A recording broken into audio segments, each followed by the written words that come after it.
The sat phone rang at 2:17 a.m. We were 100 miles offshore. The water was black glass, the rig humming like a metal heart. I wiped the grease off my hands before answering. I wish I hadn't. "Mr. Maddox?" a woman asked. Her voice was flat, bureaucratic. "This is Child Protective Services. Your son was found alone, wandering by Route 67. I didn't say anything. In the background," she hesitated, "we heard him crying. He said, 'Mom's friend told me to get out.'" There was a silence that followed, the kind that sets your bones to shiver, even in the heat. The foreman saw my face and didn't ask a thing. He just called for the emergency bird.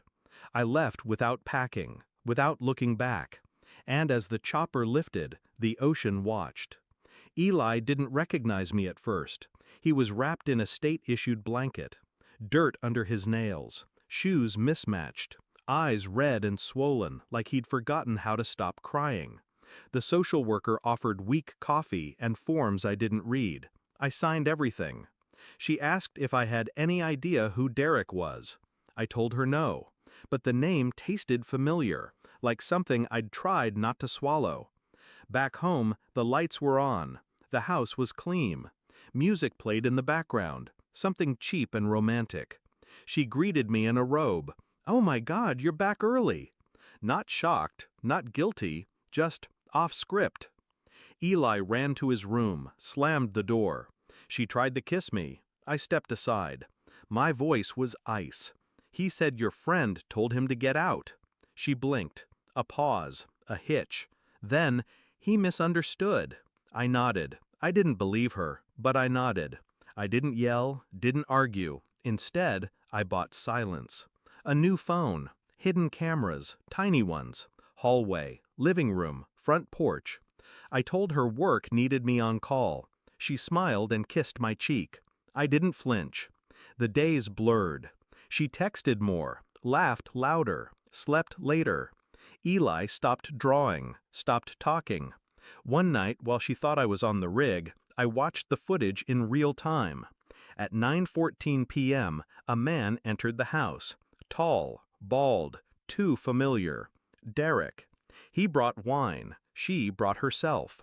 At 9:37 p.m., they passed Eli's closed door without looking. At 10:02 p.m., Eli opened that same door and walked outside. No one noticed, not until CPS found him 3 miles away, barefoot on cracked pavement. I waited. 2 days later, while she was at yoga, or pretending to be, I printed everything. Still frames, receipts, call logs. One photo showed Derek shirtless in our kitchen, Eli's cereal bowl behind him. She came home humming, dropped her keys, took off her heels. "Hey babe, wanna order in tonight?" I handed her the folder. She opened it like it was a bill, and froze. Where did you—" "Doesn't matter." She flipped faster. The panic bloomed. "You don't understand. You locked him out," I said, "so you could let someone else in." She shook her head, eyes glassy. "No, it wasn't like that. I didn't know." I walked past her. "No," I said, "you didn't care." The lawyer's office was quiet. The emergency hearing faster than expected. Full custody granted. Supervised visitation denied. The judge called her neglect chronic and egregious. I just called it betrayal. When she tried to cry in the hallway, I didn't look at her. When she tried to grab my arm, I pulled away like she was smoke. Later that night, I returned home and packed everything. Not mine, hers. Every piece of jewelry I'd ever bought. Every gift. Every staged photograph. Every wedding dress fitting she made a drama out of. All boxed, all labeled, deceit. I left it on her new boyfriend's doorstep. Taped the still image of Derek with Eli's cereal behind him to the top. No note. Some truths speak louder in silence. Eli laughs again. It's small, unsure, but real. He holds my hand when we cross streets now. Double checks the lock before bed. I never taught him that. She did. Some nights I watch him sleep, and I wonder how long he'll carry her shadow before the sun burns it off. She texts sometimes. I never reply. Not out of hate, out of understanding. She was a storm pretending to be a home, and I believed her until she left my son out in the rain. I don't miss her. I don't forgive her.